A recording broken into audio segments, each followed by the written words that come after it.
સર્વને જય સ્વામિનારાયણ। આજનું આખ્યાન છે ભગવાન શ્રી સ્વામિનારાયણના મહાન એકાંતિક નારી રત્ન એવા છાપરી ગામના જાનબાઈનું આખ્યાન। તેઓની ત્યાગ તપશ્ચર્યા એવી હતી કે માથાનો ચોટલો ઉપર બાંધીને આખી રાત નિંદ્રાને જીતીને તેઓ મહારાજનું ધ્યાન કરતા અને રોજ રાત્રે ચૂડેલ તેમની સાથે સમાગમ કરવા આવતી અને જાનબાઈના સમાગમના કારણે ચૂડેલનો પણ ઉદ્ધાર થયો। એવા જાનબાઈ પૂર્વે કોના અવતાર હતા તે પણ આપણે જાણીશું। આવો તેમના આખ્યાનને નિહાળીએ। શુક્રાચાર્યની પુત્રી દેવાયાની નામે હતી। તેણે કેટલાક વર્ષ સુધી બ્રહ્મચર્ય પાળ્યું હતું। તે પુણ્ય કરીને તે પ્રગટ પુરુષોત્તમનો જોગ મેળવવા અને પોતાનો મોક્ષ કરવા સારું વારાક દેશમાં છાપરી ગામને વિશે કાઠીકુળમાં જન્મી હતી। તેના પિતાનું નામ રાવત ચૈત્રો અને માતાનું નામ કામરબાઈ હતું અને તે બાઈનું નામ જાનબાઈ રાખેલું હતું।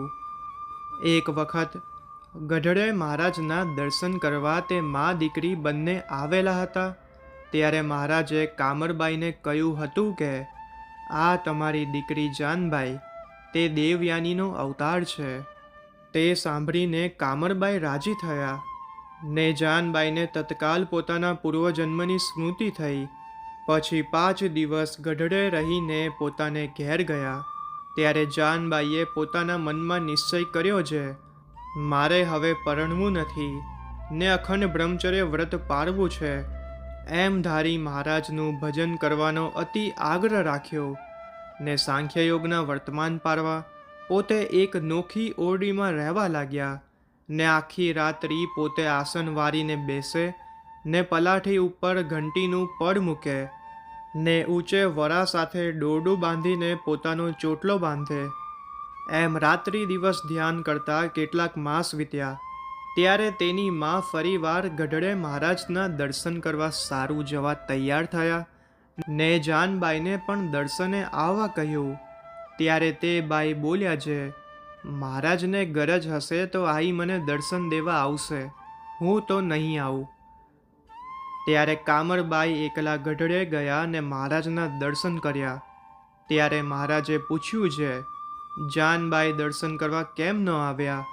ત્યારે કામરબાઈ કહે એમણે તો એમ કહ્યું કે મહારાજને ગરજ હશે તો આઈ મને દર્શન દેવા આવશે। ત્યારે મહારાજ કહે સારું, કોઈ વખત ત્યાં દર્શન દેવા આવશું।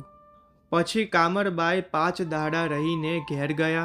તેવા સમામાં બ્રહ્માનંદ સ્વામી પોતાનું મંડળ લઈ ફરતા ફરતા છાપરી ગામે ગયા ને જાનબાઈ રહેતા તે ઓરડીની સાથે બીજી ઓરડી હતી તેમાં ઉતારો કર્યો ને રાત્રિના 12 વાગ્યા સુધી રાવત ચૈત્રાને તથા તેના દીકરા જૂઠા ચૈત્રાને ઉપદેશની વાતો કરી। પછી તે ઉઠી ગયા અને સ્વામી મારા ફેરવવા બેઠા। તે પહેલાં સ્વામી એક સાધુને લઈને પોતાની ઓરડીથી બહાર નીસર્યા।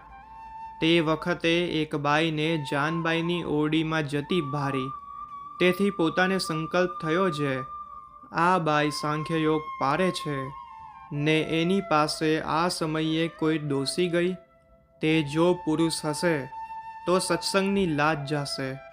એમ ધારીને સ્વામીએ સવારે જૂઠા ચૈત્રાને કહ્યું કે આજે રાત્રે તમારે રાત્રિના 12 વાગતા સુધી બેસવું। ત્યારે તેણે કહ્યું સ્વામી શું કામ છે?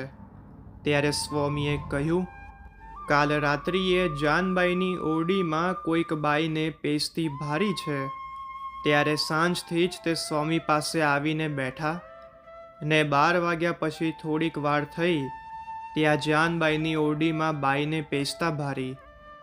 ત્યારે તુરંત તેણે ઉઠીને પોતાની માને વાત કહી ને દીવો લઈ મા દીકરો જાનબાઈ પાસે ગયા ને કહ્યું કમાડ ઉઘાડો।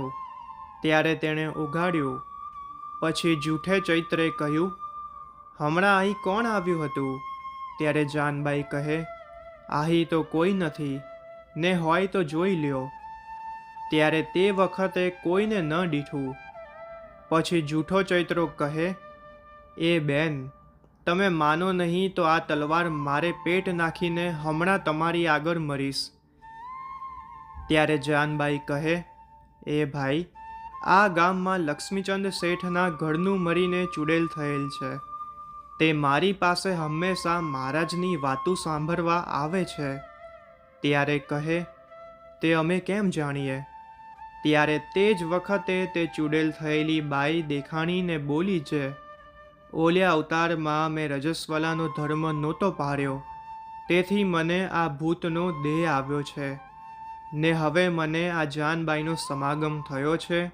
તેણે મને મહારાજનો નિશ્ચય કરાવ્યો છે ને તે મને અક્ષરધામમાં લઈ જશે. એવો વડાડ કરેલ છે, માટે તેની વાતો સાંભળવા હું અહીં હંમેશા આવું છું. તે સાંભળીને જૂઠો ચૈત્રો જાનબાઈને પગે લાગીને બ્રહ્માનંદ સ્વામી પાસે ગયા ને તે વાત કહી. ત્યારે સ્વામીને સંશય મટ્યો.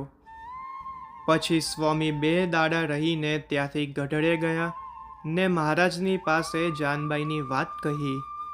તે પછી થોડા દિવસ કેડે મહારાજ દાદા ખાચરને પરણાવવા સારું ભટવદર ગયા.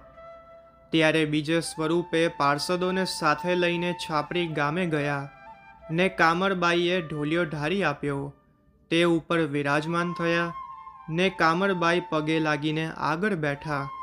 ત્યારે મહારાજે કહ્યું, જાનબાઈ અહીં આવશે કે અમે ઓરડીએ જઈએ? ત્યારે કામરબાઈ મહારાજને પગે લાગીને ઉઠ્યા ને બોલ્યા છે, લ્યો, હું જાનબાઈને અહીં તેડી લાવું. એમ કહીને જાનબાઈને ઓરડીએ જઈ તેને કહ્યું, અહીં મહારાજ પધાર્યા છે ને દર્શન કરવા બોલાવે છે. તે સાંભળીને અતિ આનંદથી દર્શન કરવા આવ્યા ને મહારાજને પગે લાગીને 2 હાથ જોડી વિનય સહિત બોલ્યા છે, હે મહારાજ, એક યુગ 28 વાર આવી ગયો, હવે મારો છૂટકો ક્યારે કરશો? ત્યારે મહારાજ કહે, આજથી 1 મહિનો પૂરો થશે, તમને તેડવા આવશું. ત્યારે તે બાઈ કહે, પણ મહારાજ, અમે 3 છીએ. ત્યારે મહારાજ કહે, તમે 3 વળી કોણ? ત્યારે કહે, એક હું, બીજી મારી માસીના દીકરી ને ત્રીજા એક વાણિયાણી છે. ને અમારે 3યને એક સાથે ધામમાં જવાનો વડાડ છે, માટે મારી સાથે એમનું પણ કલ્યાણ કરવું જોઈશે. ત્યારે મહારાજ કહે, એ ભૂતને પણ સાથે લેવું છે? ત્યારે બાઈ કહે, હા મહારાજ, હું તેને હંમેશા તમારા મહિમાની વાતો કરું છું. પછી મહારાજ કહે, સારું, જાઓ, તમારું 3યનું કલ્યાણ કરશું. એમ કહીને મહારાજ અદૃશ્ય થઈ ગયા.